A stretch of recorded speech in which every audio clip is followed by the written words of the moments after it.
Okay आज हम लोग क्वाड्रेटिक इक्वेशन स्टार्ट करेंगे। क्वाड्रेटिक इक्वेशन में से आप लोग को लास्ट क्लास मैंने जो क्लास करवाया था, मतलब क्वाड्रेटिक इक्वेशन में जो क्लास हुई थी उसमें मैंने आप लोग को फैक्टराइजेशन मेथड का एक्सप्लेनेशन दिया था। तो आज मैं एक बार चैप्टर्स को थोड़े से देखते हैं, एक बार चैप्टर्स को क्या है इनमें। ये देखो एक्सरसाइज 4.1 ऐसे जस्ट टच करके जाते हैं हल्का हल्का सा, ठीक है, इजी है सारी चीजें। ओके मैंने आप लोगों को जैसे कि बोला था क्वाड्रेटिक इक्वेशन में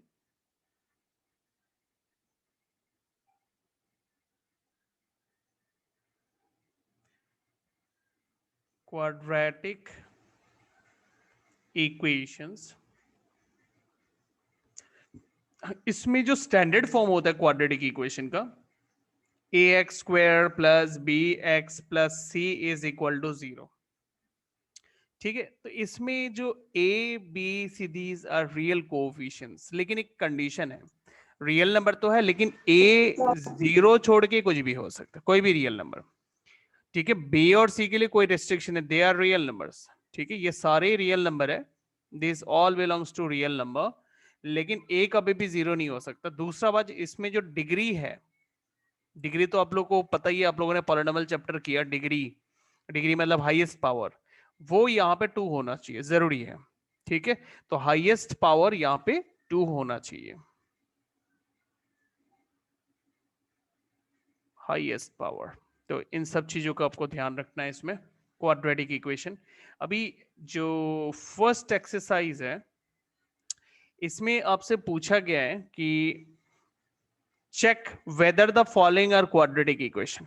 तो आपको इन इक्वेशन को सिंप्लीफाई करके स्टैंडर्ड फॉर्म में लाके देखना होगा। मैंने अभी आपको जो जो यहाँ पे कंडीशंस दिए वो सारे कंडीशन उसमें सेटिस्फाई होते हैं कि नहीं। तो मैं एक रैंडमली एक इक्वेशन उठाता हूं और चेक करता हूं, ठीक है। सपोज मैं लेता हूं कौन सा लूं, चलो हम इसे लेते हैं, नंबर 7 लेते हैं, 1 का 7, X plus 2 whole cube equals 2x into X square minus 1, इसे लेते हैं और फिर हम देखते हैं ये क्वाड्रेटिक इक्वेशन है कि नहीं। सो एक्सरसाइज 2.2 नहीं 4.1, 4.1 NCERT question number 1 Roman number 7। Question number 7, sum क्या है, x plus 2 whole square, x plus 2 whole square नहीं whole cube, whole cube equals 2x और एक्स स्क्वायर माइनस 1। इसे हम सॉल्व करते हैं, सॉल्व करके फिर देखते हैं ये जो कंडीशंस है क्वाड्रेटिक इक्वेशंस के, वो सारे कंडीशंस को ये फुलफिल करता है कि नहीं करता। अगर करता हो तो क्वाड्रेटिक इक्वेशन होगा, ठीक है। तो चलो स्टार्ट करते हैं। तो सबसे पहले मैं x प्लस 2 होल क्यूब को सॉल्व करता हूं। a plus B whole cube का फॉर्मूला आप लोग को याद होगा, a plus B whole cube, मैं एक बार लिख रहा हूं साइड में, आप लोग को याद आ जाएगा, a cube plus B cube plus 3a square B plus 3ab square, ये फॉर्मूला लगाते हैं हम इसमें, X cube plus 2 cube plus 3a square B और फिर प्लस 3ab स्क्वायर, ये फॉर्मूला। अब सॉल्व करके देखते हैं, एक्स क्यूब, ओ सॉरी इसका राइट हैंड साइड भी तो है, उससे भी सॉल्व करना पड़ेगा।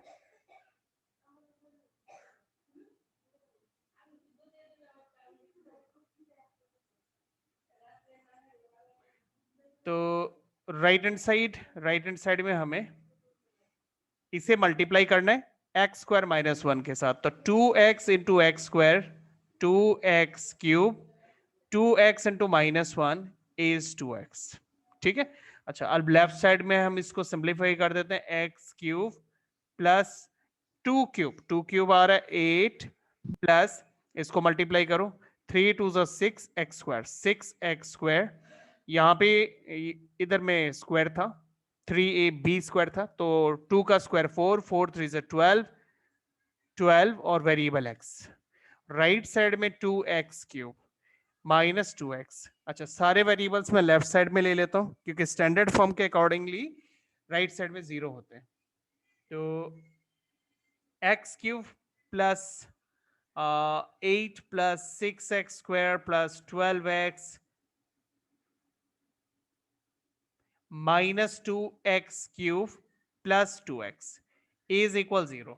अच्छा, अब देखो x क्यूब और माइनस 2x क्यूब दोनों को सॉल्व करने से आपको मिलता है माइनस एक्स क्यूब।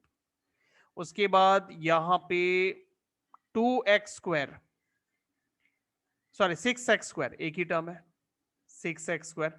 उसके बाद 12x और प्लस 2x 14 और प्लस 8, एक ही टर्म है, equal 0।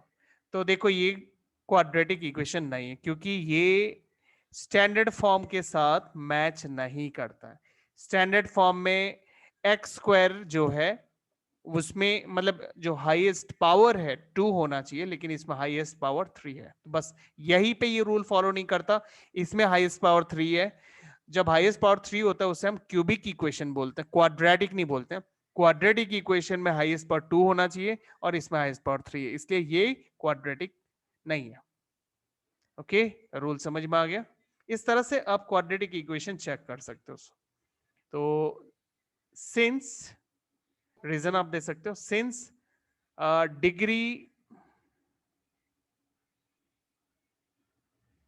degree is degree of the equation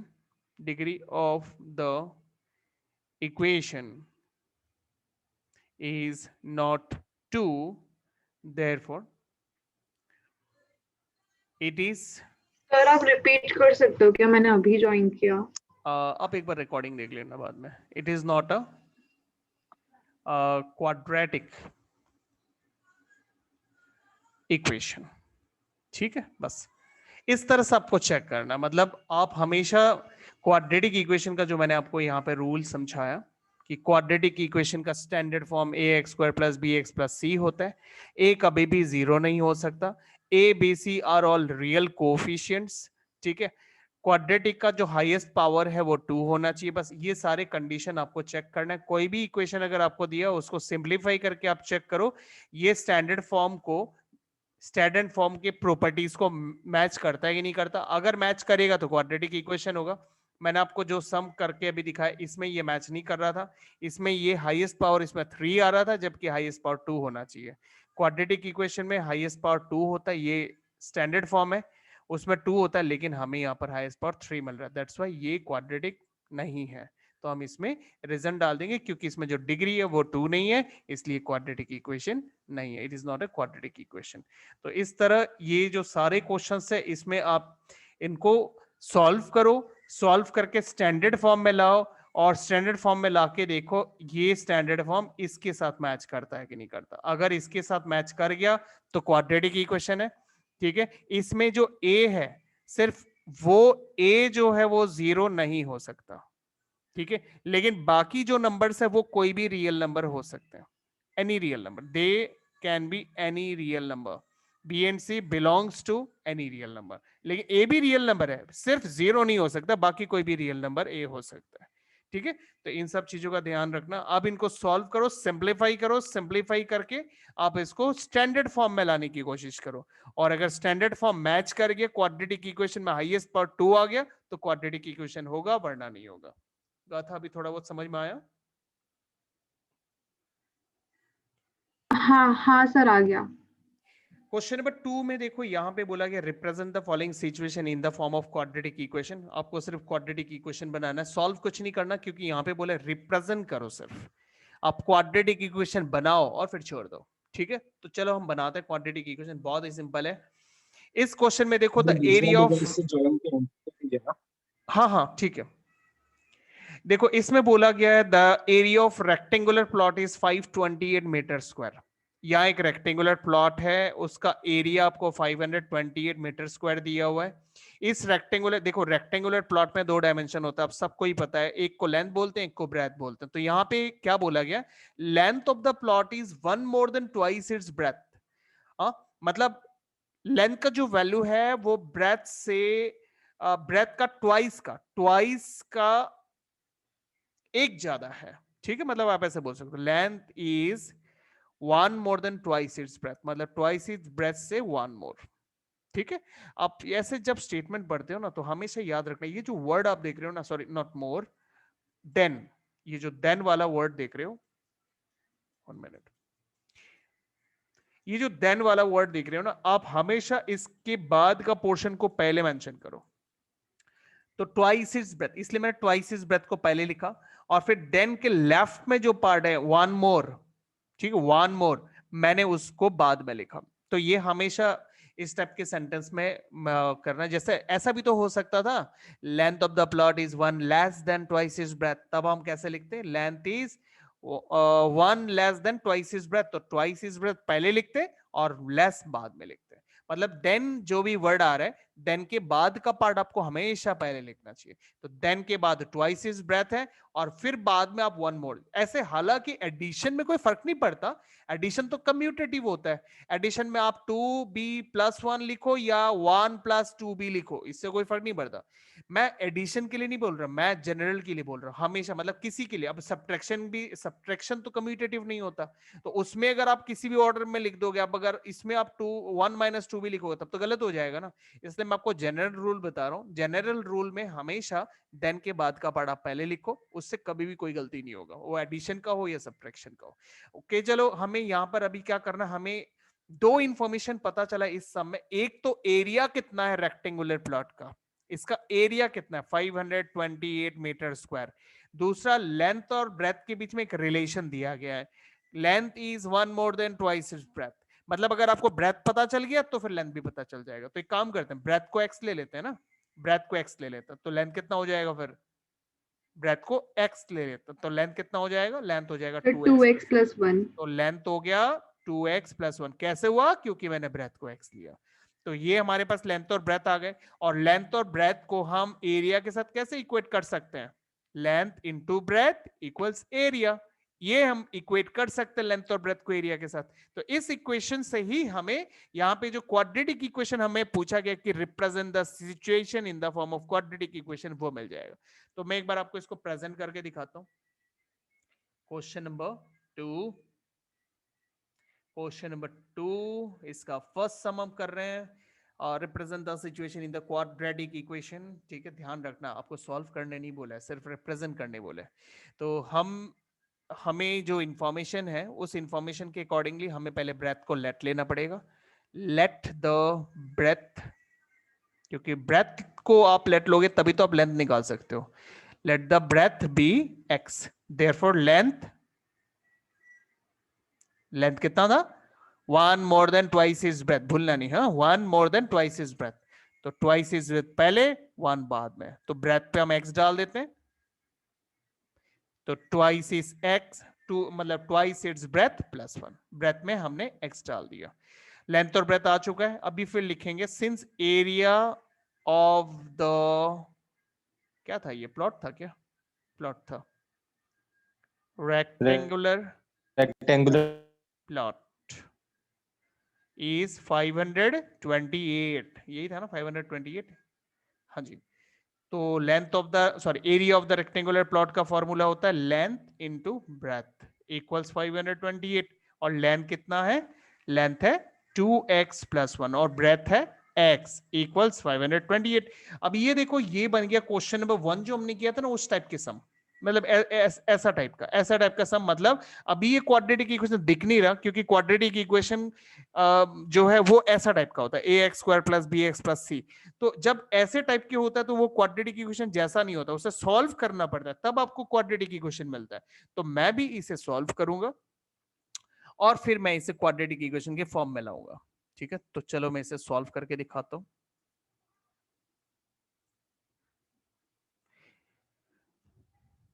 तो x को आप मल्टीप्लाई कर दो 2x+1 से, तो आपको मिलेगा 2x² + x, और 528 को लेफ्ट साइड में लेके आओ, -528,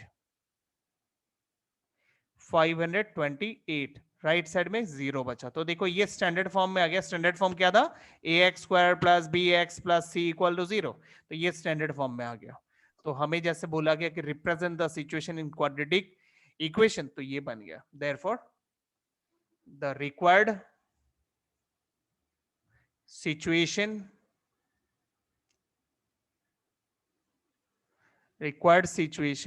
is 2x² plus x minus 528 is equal to 0। ये हमारा रिक्वायर्ड सिचुएशन है। चलो थोड़े से और डिस्कस करते हैं दूसरे सम्स। तो एक तो क्वाड्रेटिक इक्वेशन बनाना भी सीख जाओगे आप लोग। अच्छा, नेक्स्ट क्वेश्चन देखो, ये काफी कॉमन क्वेश्चन है। ये इस टाइप के क्वेश्चन आप क्लास 8 से करते आ रहे हो। The product of to consecutive integer is 306। आप लोगों को याद है कंसेक्यूटिव इंटीजर्स वेरिएबल फॉर्म में कैसे लिखते हैं? अगर पहला नंबर x होगा तो अगला नंबर क्या होगा? बताओ। x plus 1 और उसके बाद वाला बताओ। x plus 2 x plus 2 उसके बाद वाला बताओ। x plus 3 x plus 3 अच्छा, अगर ये इंटीजर नहीं होता, ये इवन नंबर होता, तो पहला नंबर क्या लिखते हैं? x। दूसरा number x minus 1 x minus 1। आगे वाले नंबर तो बढ़ते जाएंगे ना। मैंने फर्स्ट नंबर x दिया, छोटा वाला, स्मॉलर वन। उससे बाद वाला x plus 2, right, x plus 2। उसके बाद वाला x plus 4 x प्लस 4। दो दो करके बढ़ते हैं ना। अगर आपने पहला ऑड नंबर, पहला इवन नंबर मान लो 6 लिया, तो अगला इवन नंबर कितना मिलेगा? सर 8 मिलेगा। कितना? प्लस 2 है ना। उसके बाद वाला 10 मिलेगा, प्लस 10 2 है। उसके बाद वाला 12 मिलेगा, प्लस 2 है। तो उसी तरह प्लस 2 करते जाओ, प्लस 2 x प्लस 6। उसके आगे और बढ़ोगे तो x प्लस 8 ऐसे। और अगर ऑड नंबर का है, हमने पहला नंबर x लिया, तो अगला नंबर कितना होगा? x plus 1 क्या बात करो, मजाक कर रहे हो क्या? पहला ऑड नंबर 5 है, तो अगला वाला प्लस 1 हम 6 लिखेगा क्या? 6 ऑड नंबर है। 5 प्लस 1 x plus 7 हाँ, तो x प्लस 2, वो 2 ज्यादा होता है। 5 के बाद का ऑड नंबर 6 नहीं है, 7 है। और वो 7 तभी मिलेगा 5 के साथ आप प्लस 2 करोगे। तो क्लास म्यूट करो, माइक ऑन मत रखो, ठीक है? म्यूट रखो, माइक म्यूट रखो, नहीं तो बैकग्राउंड से नॉइज आएगा। सिर्फ जवाब देते समय ही ऑन करो। अच्छा, तो जैसे कि ऑड नंबर में ना पहला नंबर x है, तो अगला नंबर तो 2 ज्यादा ही होगा ना, तो 5 प्लस 2। उसके बाद ऑड नंबर निकाला। एक पैकेट दूध खा रहा है। बाप रे संचित, दूध की दुकान खोल ली क्या तुमने इधर? सॉरी सर, दूसरा डिवाइस से कनेक्ट किया ना तो हो गया। म्यूट रखो, देखा म्यूट रखो।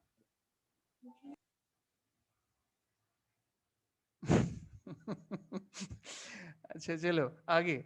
तो उसी तरह अगर फर्स्ट नंबर इज x, तो सेकंड नंबर x प्लस 2, उसके बाद x प्लस 4। तो एक कॉमन बात आप लोगों ने देखा, इवन वाला और ऑड वाला सेम है।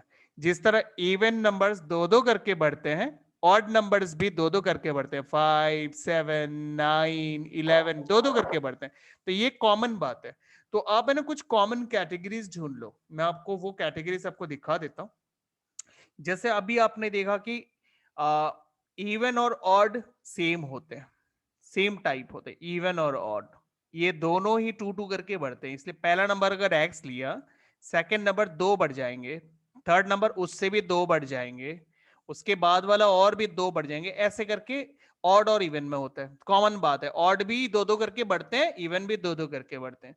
उसी तरह दूसरा है जैसे integers, natural number and whole number. इसमें भी कॉमन फील्ड है, क्योंकि ये सारे नंबर्स एक एक करके बढ़ते हैं। पहला नंबर अगर x लिया, तो अगला नंबर एक बढ़ जाएगा तो x प्लस 1, उसके बाद वाला x प्लस 2, फिर एक बढ़ेगा तो x plus 3 and so on. ऐसे चलता रहता है। उसी तरह अगर हम बात करें मल्टीपल्स का,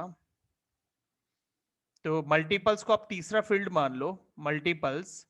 तो मल्टीपल्स में जैसे अगर हम बात करें 3 का मल्टीपल का, तो पहला नंबर अगर हम x लिया, तो अगला नंबर आएगा x प्लस 3, उसके बाद आएगा x प्लस 6। मतलब 3 के मल्टीपल में जो नंबर्स आते हैं वो 3 3 करके बढ़ते हैं। आप चेक करो, 3 1 3 आ रहा है ना, तो 3 2 कितना हाँ हो रहा है? 6 आ रहा है, 3 बढ़ा, 3 3 9 हो गया। देखो 3 बढ़ता जा रहा है, तो इसलिए आप इसमें +3 करके ऐड करोगे। उसी तरह अगर हम 8 का मल्टीपल ले, तो पहला नंबर अगर हम x ले रहा है तो अगला नंबर 8 ज्यादा, x + 8, उसके बाद वाला और 8 ज्यादा, x + 16 एंड सो ऑन। मतलब आप जिसका मल्टीपल लोगे उतना करके ही वो इंक्रीज होता जाएगा, तो आप उतना प्लस करते रहो। तो ये जो मैंने आपको फॉर्मेट दिखाया, ये फॉर्मेट हमेशा याद रखो। मतलब आप जो सीरीज ले रहे हो वो सारे सीरीज एपी होते हैं, अरिथमेटिक प्रोग्रेशन, मतलब वो एक फिक्स नंबर के साथ बढ़ता जाता है। आपको वो चीज ढूंढना है और उसके साथ प्लस करते रहना है।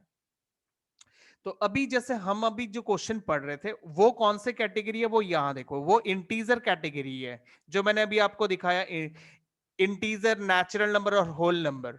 ठीक है, उसमें एक एक करके बढ़ता है, इसलिए आप यहां से उतने सारे नंबर लोगे जितने आपको क्वेश्चन में बोला गया।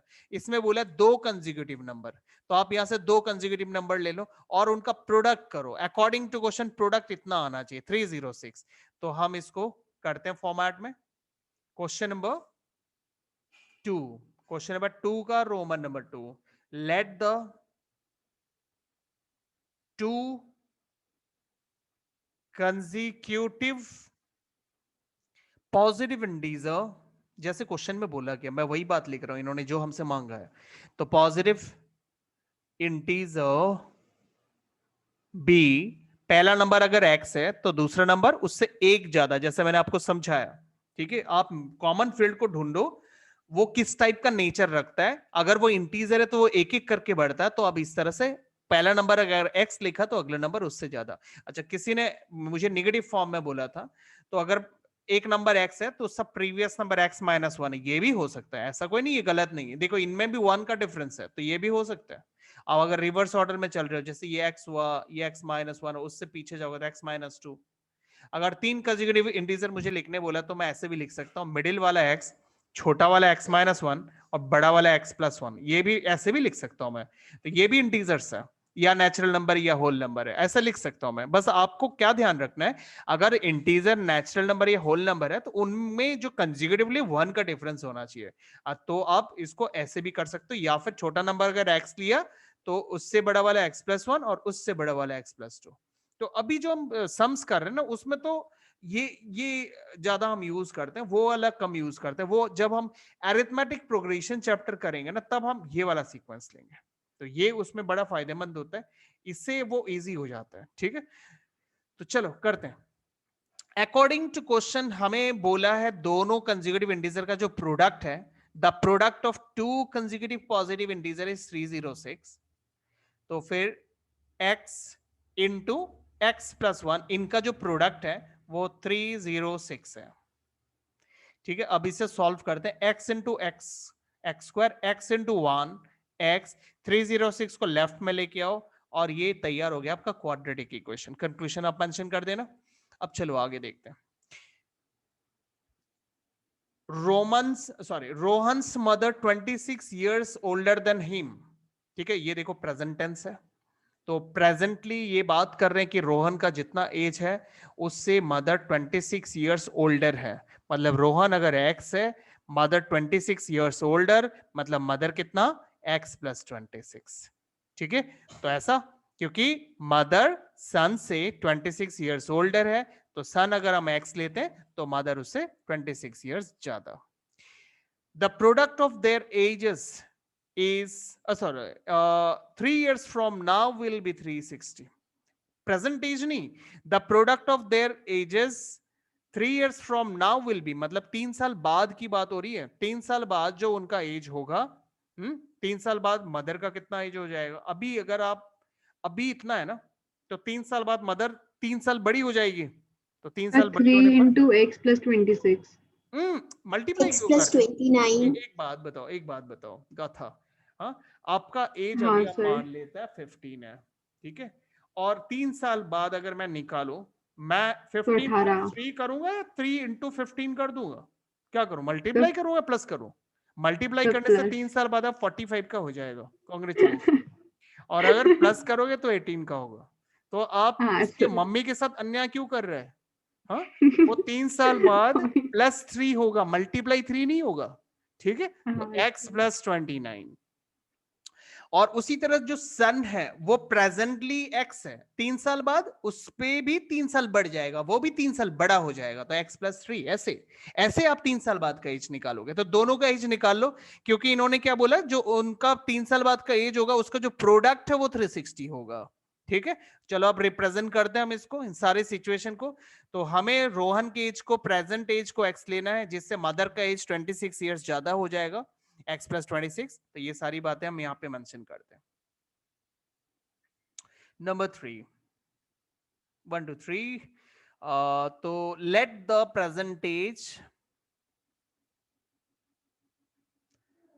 present age of Rohan be x years, ठीक है। therefore mother's age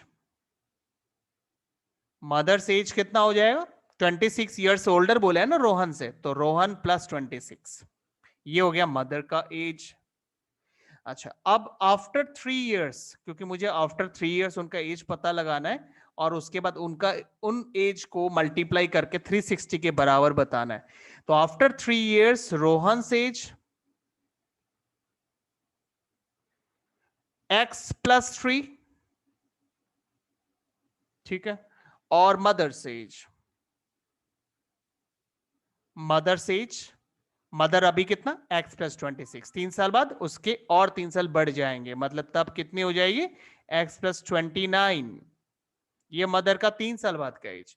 अब अकॉर्डिंग टू क्वेश्चन ये जो 3 साल बाद का दोनों का एज है, इनका प्रोडक्ट हमें करना है।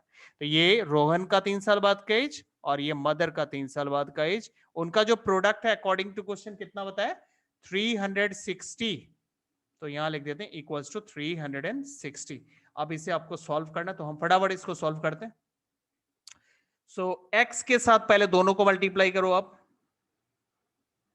तो x into X square, x into 29 29x, फिर 3 into x 3x, 3 into 29 9 3 27 6 7 8 equals 360। 360 को लेफ्ट में लाओ, एक्स स्क्वायर 29x और 3x हो जाएंगे 32x, और 360 लेफ्ट में आने से कितने हो जाएंगे, 3, तो इधर हो जाएंगे 8 7 2 73 -2 73 इक्वल्स 0, ठीक है।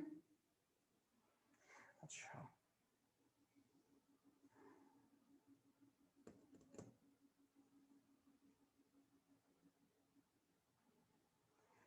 उसके बाद हम नेक्स्ट सम पे चलते हैं, नंबर 4, ठीक है। ये स्पीड वाले क्वेश्चंस, बहुत ही ध्यान से इसको आपको समझना पड़ेगा, ठीक है। अ train travels a distance of 480 kilometre at a uniform speed, ठीक है। ट्रेन का जो ट्रेन इतना डिस्टेंस ट्रैवल कर रहे हैं यूनिफॉर्म स्पीड के साथ, और ट्रेन का यूनिफॉर्म स्पीड कितना वो हमें क्वेश्चन पढ़ के देखना पड़ेगा। हाँ, if the speed had been 8 km/h less then it would have taken 3 hours more to cover the same distance, मतलब सेम 480 किलोमीटर तब कवर करने में 3 घंटा ज्यादा लगता।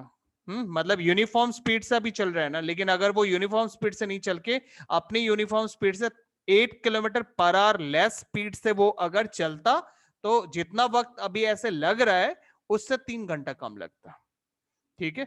तो अब हमें ये सिचुएशन का बनाना है, बट कहीं पर यूनिफॉर्म स्पीड मेंशन नहीं किया, तो हम एक काम करते हैं, यूनिफॉर्म स्पीड को हम x ले लेते हैं, और उसके बाद स्पीड और डिस्टेंस की मदद से हम टाइम निकालते हैं। आप लोगों ने फिजिक्स में ऑलरेडी पढ़ा हुआ है, क्या फॉर्मूला होता है, speed S is equals to d by t, distance by time.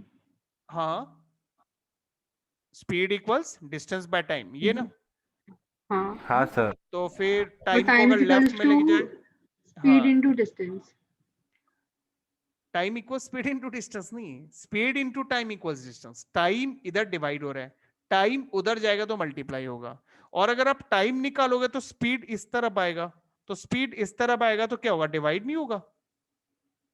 हाँ सर। तो टाइम होता है डिस्टेंस बाय स्पीड, स्पीड होता है डिस्टेंस बाय टाइम, डिस्टेंस होता है स्पीड इनटू टाइम। ये तीन रिलेशन है, ठीक है। तो हम इसके मदद से टाइम पता लगा सकते हैं। अगर यूनिफॉर्म स्पीड से ट्रेन चलता है, मतलब x किलोमीटर पर आवर के स्पीड से ट्रेन चलता है और वो इतना डिस्टेंस ट्रेवल करता है, तो कितना वक्त लगता है वो निकाल लेते हैं। उसके बाद अगर ट्रेन की स्पीड 8 किलोमीटर पर आवर कम हो जाता अपनी यूनिफॉर्म स्पीड से, तो उसको 3 घंटा ज्यादा लगता। तो फिर हम उस न्यू स्पीड से भी हम टाइम निकालेंगे और फिर वो एक्चुअल स्पीड से 3 घंटा ज्यादा लगता है, उसका हम एक इक्वेशन बनाएंगे। तो चलो स्टार्ट करते हैं। तो अभी हमने जैसे देखा कि ट्रेन का जो यूनिफॉर्म स्पीड है वो यहां दिया हुआ नहीं है, तो हम उसको x ले लेते हैं पहले। Let the uniform speed be x kilometre per hour. Let the uniform speed be x kilometre per hour. और जो डिस्टेंस कवर्ड, डिस्टेंस कवर्ड वो है 480 किलोमीटर। अगर अपनी इस यूनिफॉर्म स्पीड से इस डिस्टेंस को कवर करता है, तो जो टाइम लगेगा वो हम डिस्टेंस बाय स्पीड के फॉर्मूले से निकाल सकते हैं। डिस्टेंस कितना है 480 और स्पीड x, तो इतना टाइम उसको लगेगा अगर ट्रेन यूनिफॉर्म स्पीड से चले। लेकिन ट्रेन का स्पीड अगर कम हो जाए, if new speed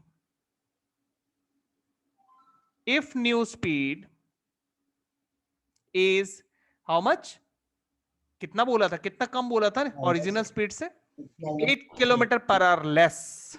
uniform speed से 8 किलोमीटर, तो यूनिफॉर्म स्पीड x है, उसमें सब 8 किलोमीटर पर आवर लेस कर दो।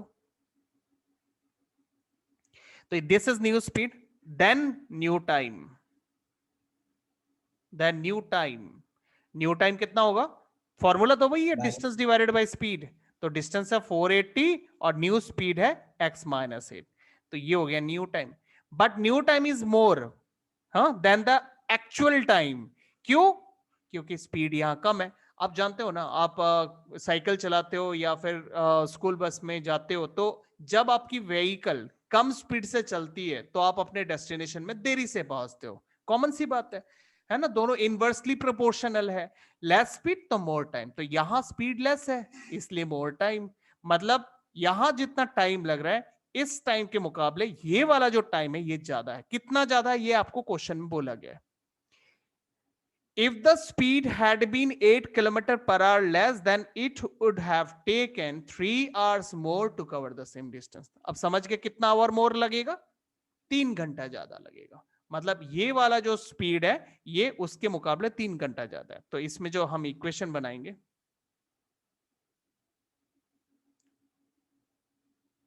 इसमें हम लिखेंगे जो न्यू स्पीड है 480 divided by x minus 8, this is 3 hours more than the actual time. Actual time कितना है, ये वाला, ये एक्चुअल टाइम है 480 by x, उसमें उससे 3 घंटा ज्यादा है ये वाला टाइम। आप लोगों को क्वेश्चन समझ में आया, स्टेटमेंट समझ में आया? हाँ सर। अब हम इसे सॉल्व करते हैं। मैं इस वेरिएबल अकॉर्डिंग वाले टू टर्म क्वेश्चन को, ही डालना क्या? हाँ बोलो। According to question. हाँ, अब हम इस वेरिएबल को लेफ्ट साइड में लेके आते हैं। 480 by x minus 8 minus 480 by x is equals 3। ठीक है, आप ऐसे भी कर सकते हो, more time minus less time is equals to time difference, ये भी कर सकते हो।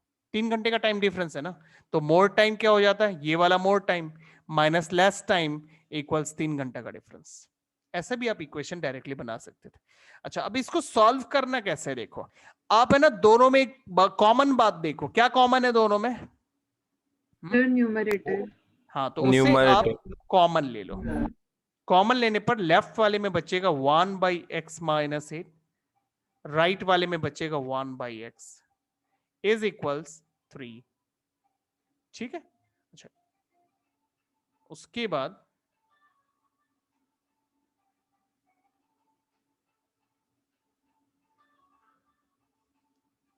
480 यहाँ पे आप एलसीएम ले लो, तो x माइनस 8 और x का एलसीएम हो जाएगा x इंटू एक्स माइनस 8। अच्छा, अब x माइनस 8 में कितना मल्टीप्लाई करने से ये एलसीएम के बराबर बनेगा? Sir x. तो उसे आप न्यूमरेटर में मल्टीप्लाई करो। ठीक उसी तरह सेकंड वाले में x माइनस 8 इज इक्वल्स 3। अब न्यूमरेटर को आप सॉल्व करो और ये 480 को ना आप राइट साइड शिफ्ट कर दो। सो x minus x plus 8 divided by, यहां मल्टीप्लाई कर दो x into x x square minus 8x, और राइट साइड में ये 480 राइट साइड जाएगा ना तो 3 के साथ डिवाइड होगा। ठीक है, अब यह थोड़े से कैंसिलेशन है, जैसे कि ये प्लस x और माइनस x कैंसल्ड, तो यहाँ पे बचा न्यूमरेटर में 8 divided by x square minus 8x, यहाँ भी कैंसिलेशन होगा, तो 16 3 जा 48, तो 1/160। ठीक है, तो उसके बाद अब क्रॉस मल्टीप्लीकेशन करो। क्रॉस मल्टीप्लीकेशन करने पर आपको मिलेगा x square minus 8x is equals 1280। 1280 को लेफ्ट साइड में ले लो, so x square minus 8x minus 1280 is equal 0। Okay, तो ये क्वाड्रेटिक इक्वेशन आपका तैयार हो गया। ठीक है, क्लियर? तो एक बार आप लोग रिजॉइन करो, उसके बाद मैं आप लोग को आगे बताता हूँ।